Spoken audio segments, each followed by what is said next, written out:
नमस्कार, मैं हूं अंकुर और आप देख रहे हैं सत्यहिंदी.com। एक नजर अब तक की सुर्खियों पर। सुप्रीम कोर्ट का फैसला आने के तुरंत बाद दिल्ली के सीएम अरविंद केजरीवाल सक्रिय हो गए हैं। अदालत के फैसले के बाद केजरीवाल ने अपने कैबिनेट मंत्रियों के साथ बैठक बुलाई है। उन्होंने एक प्रेस कॉन्फ्रेंस बुलाकर सुप्रीम कोर्ट को शुक्रिया अदा किया है। दिल्ली सरकार को उन अफसरों को चेतावनी दी जो उनकी नहीं सुन रहे हैं। केजरीवाल ने दिल्ली के उपराज्यपाल वीके सक्सेना से भी मिलने का समय मांगा है, जो इस फैसले के बाद खामोश हैं। आम आदमी पार्टी प्रमुख ने गुरुवार को केंद्र दिल्ली विवाद पर सुप्रीम कोर्ट के फैसले को असंवैधानिक तरीकों से सरकारों को गिराने के मिशन पर कड़ा तमाचा करार दिया। मुख्यमंत्री केजरीवाल ने कहा कि यह फैसला दिल्ली के विकास की गति को सुनिश्चित करेगा। दिल्ली सरकार बनाम एलजी के मामले में सुप्रीम कोर्ट ने नौकरशाही पर नियंत्रण को लेकर बहुत जबरदस्त फैसला दिया। सुप्रीम कोर्ट ने कहा कि दिल्ली में प्रशासनिक सेवाओं पर चुनी हुई सरकार का अधिकार होगा। सुप्रीम कोर्ट ने साफ किया है कि राष्ट्रीय राजधानी क्षेत्र की सरकार के प्रशासनिक अधिकारियों पर दिल्ली की चुनी हुई सरकार का नियंत्रण है और नौकरशाही के ऊपर उसी का कंट्रोल रहेगा। सुप्रीम कोर्ट ने यह भी साफ किया है कि कानून व्यवस्था, पुलिस और भूमि के विषय को छोड़कर सेवाओं के मुद्दे पर दिल्ली विधानसभा को विधायी अधिकार होगा। कोर्ट ने कहा कि वो 2019 के जस्टिस भूषण के फैसले से सहमत नहीं है और राज्य की शक्तियों पर केंद्र की दलीलों से भी कोर्ट ने असहमति जताई। सीजेआई ने कहा कि दिल्ली में चुनी हुई उत्तरदायी सरकार है, लेकिन उसके पास अधिकार कम हैं। बता दें, प्रशासनिक फेरबदल पर किसका नियंत्रण हो, इसे लेकर अरविंद केजरीवाल सरकार और केंद्र के बीच विवाद था। आज इस विवादास्पद मामले में सुप्रीम कोर्ट की संविधान पीठ ने अपना फैसला सुना दिया। दिल्ली के मुख्यमंत्री अरविंद केजरीवाल ने कहा कि सुप्रीम कोर्ट का फैसला ऐतिहासिक है। दिल्ली की जनता के साथ न्याय हुआ है। उन्होंने कहा कि 23 मई 2015 को पीएम मोदी ने आदेश पारित करवाया कि सर्विसेज के मामले सीएम के पास नहीं रहेंगे, एलजी के पास रहेंगे, केंद्र के पास रहेंगे। मैं अगर किसी को रिश्वत लेते पकड़ता तो कार्रवाई नहीं कर सकता था। जानबूझकर ऐसे हेल्थ, फाइनेंस सेक्रेटरी लगाकर जनता के काम रोके गए। एक तरह से मेरे दोनों हाथ बांध दिए गए और कहा गया कि अब तैरो। अरविंद केजरीवाल ने कहा कि सारी कठिनाइयों के बावजूद दिल्ली के लिए इतने काम किए। सोचिए, अगर ये कठिनाइयां ना होती तो कितना काम करते। केजरीवाल ने chief justice of India Chandrachud और बेंच का न्याय देने के लिए धन्यवाद किया और कहा कि दिल्ली की जनता का शुक्रिया जिन्होंने हमारा साथ दिया। अब 10 गुनी स्पीड से काम होगा। केजरीवाल ने कहा कि कुछ दिनों में बहुत बड़ा प्रशासनिक फेरबदल होगा। कुछ अधिकारी ऐसे हैं जिन्होंने पिछले 1.5 साल में जनता के काम रोके, मोहल्ला क्लिनिक्स की दवाइयाँ, टेस्ट, डीजीपी का पैसा रोका। ऐसे अधिकारियों को उनके कुकर्मों का फल भुगतना पड़ेगा। ईमानदार अधिकारियों और कर्मचारियों को मौका दिया जाएगा जो जनता की सेवा करना चाहते हैं। जनसत्ता की रिपोर्ट के अनुसार दिल्ली सरकार ने सुप्रीम कोर्ट के ऐतिहासिक फैसले के बाद पहला बड़ा कदम उठा लिया है। सरकार की तरफ से सेवा विभाग के सचिव को बदल दिया गया है। इस समय इस पद पर आदेश मोरे नियुक्त थे, लेकिन मंत्री सौरभ भारद्वाज ने उन्हें हटाने का फरमान जारी कर दिया है। बता दें, इस फैसले की इसलिए चर्चा हो रही है क्योंकि सुप्रीम कोर्ट ने गुरुवार को ही अधिकारों की लड़ाई में केजरीवाल सरकार के पक्ष में बड़ा ऐतिहासिक फैसला सुनाया है। पोस्टिंग की ताकत उनके हाथ में आ गई है, जिसके बाद अधिकारियों का तबादला किया जा सकता है। महाराष्ट्र के पूर्व मुख्यमंत्री उद्धव ठाकरे ने सुप्रीम कोर्ट के फैसले के बाद कहा है कि महाराष्ट्र के मुख्यमंत्री एकनाथ शिंदे ने सत्ता में आने के लिए लोकतंत्र की हत्या की और उन्हें अब पद छोड़ देना चाहिए, जैसे मैंने छोड़ा था। सुप्रीम कोर्ट के फैसले के बाद बिहार के मुख्यमंत्री नीतीश कुमार के साथ एक संवाददाता सम्मेलन को संबोधित करते हुए ठाकरे ने ये बात कही। इसके साथ ही ठाकरे ने नीतीश कुमार और तेजस्वी का स्वागत करते हुए कहा कि लड़ाई अब शुरुआत हो गई है। इस देश में प्रजातंत्र की रक्षा करना हमारा काम है और जो इस देश को गुलाम बनाना चाहते हैं उनको हम घर भेजेंगे। जनता हमारा इंतजार कर रही है। ठाकरे ने इसके साथ ही कहा कि जैसा कि सुप्रीम कोर्ट ने कहा कि अगर मैं इस्तीफा नहीं देता तो शायद मैं मुख्यमंत्री बन जाता, लेकिन मैं मेरे लिए नहीं लड़ रहा हूँ। मेरी लड़ाई जनता के लिए है, मेरे देश के लिए है, मेरे राज्य के लिए है। सुप्रीम कोर्ट ने महाराष्ट्र मामले पर सुनवाई के दौरान कह दिया है कि महाराष्ट्र का मुद्दा बड़ी बेंच के पास जाएगा।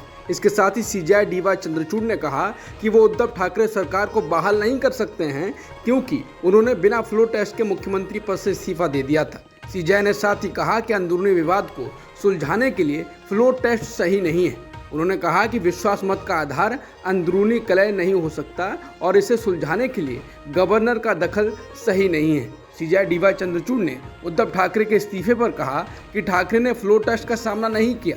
उन्होंने कहा कि उद्धव के इस्तीफे को रद्द नहीं किया जा सकता है। उद्धव इस्तीफा नहीं देते तो राहत मिल सकती थी।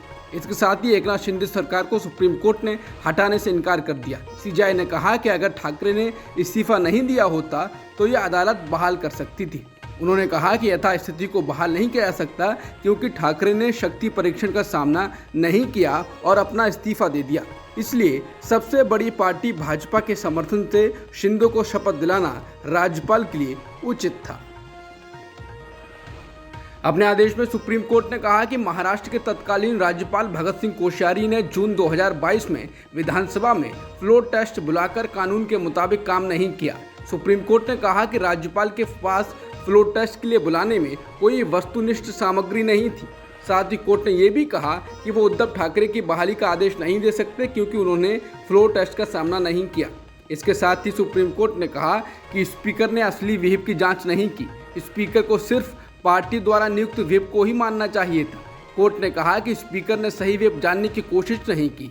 स्पीकर को 2 गुट बनने की जानकारी थी। बेंच ने कहा कि शिंदे गुट को गोगाबले को चीफ व्हिप मानने का फैसला गलत था। वहीं राज्यपाल को लेकर कहा कि राज्यपाल को एक पार्टी के भीतर या अलग अलग पार्टियों की राजनीति में हस्तक्षेप नहीं करना चाहिए।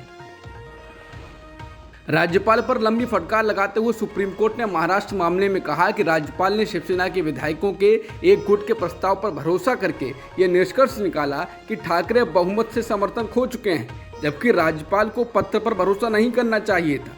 पत्र में ये संकेत नहीं था कि ठाकरे ने समर्थन खो दिया है। हालांकि देवेंद्र फडणवीस को अविश्वास प्रस्ताव लाना चाहिए था। उनकी चिट्ठी पर राज्यपाल को एक्शन नहीं लेना चाहिए था। इसके साथ ही सुप्रीम कोर्ट ने कहा कि एकनाथ शिंदे को सीएम की शपथ दिलाने का राज्यपाल का फैसला सही था क्योंकि उद्धव ठाकरे ने इस्तीफा दे दिया था।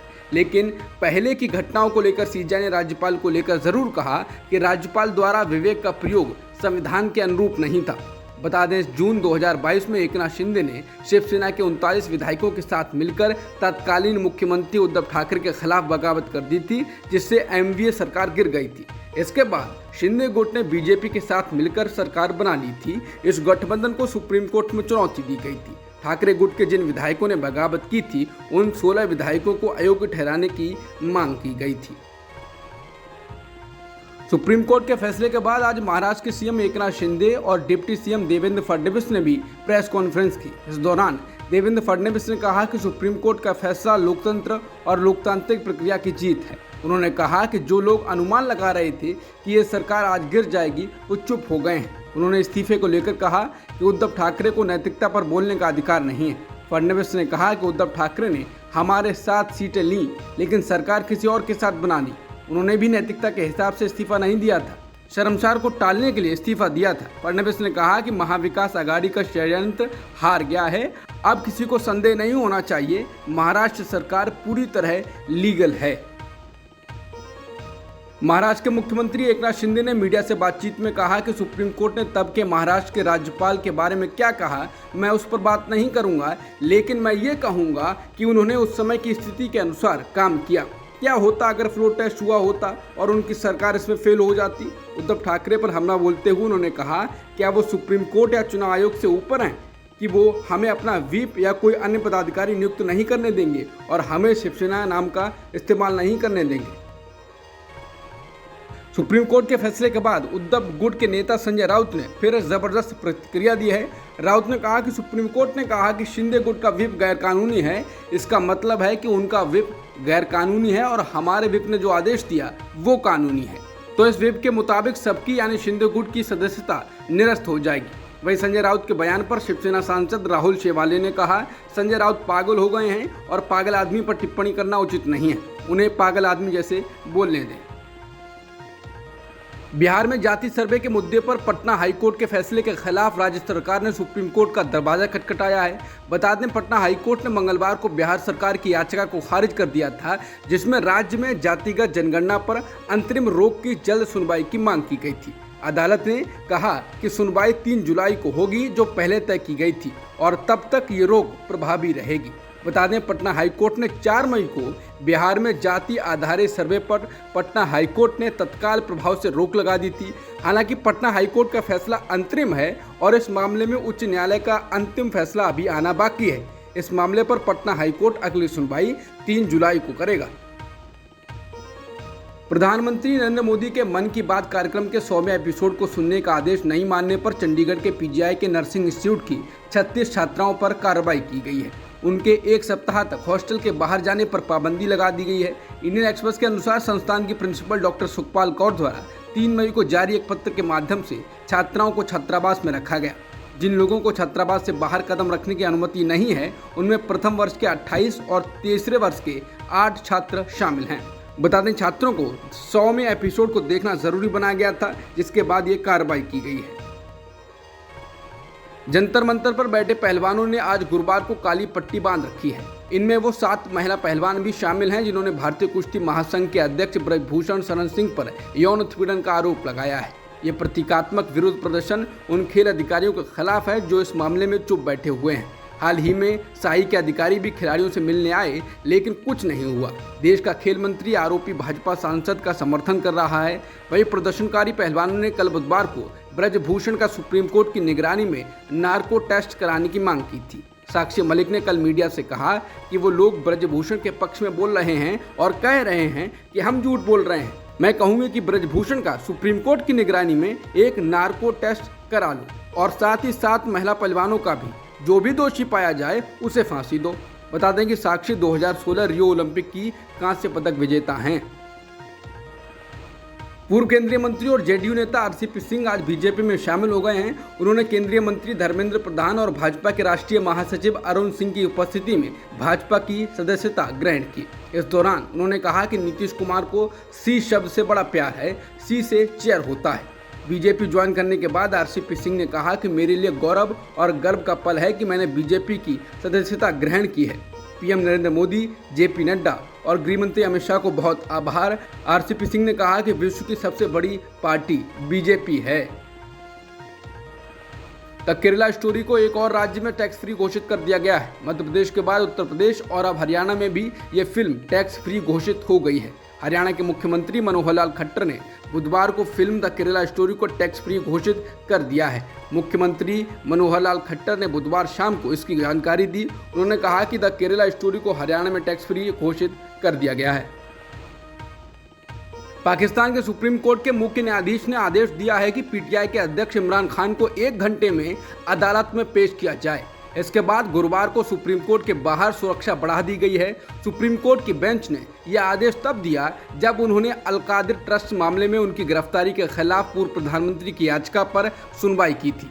सीजेपी ने कहा कि अदालत आज एक उचित आदेश जारी करेगी। उन्होंने कहा कि अदालत इस मामले को लेकर बहुत गंभीर है। इसके बाद डॉन न्यूज टीवी के अनुसार शीर्ष अदालत के बाहर सुरक्षा कड़ी कर दी गई है। रेंजर्स और पुलिस की टुकड़ियों और बम निरोधक दस्ते को बुलाया गया है। पूर्व प्रधानमंत्री इमरान खान की गिरफ्तारी के विरोध में उनके समर्थकों ने बुधवार को पाकिस्तान के प्रधानमंत्री शहबाज शरीफ के लाहौर स्थित घर पर हमला कर दिया।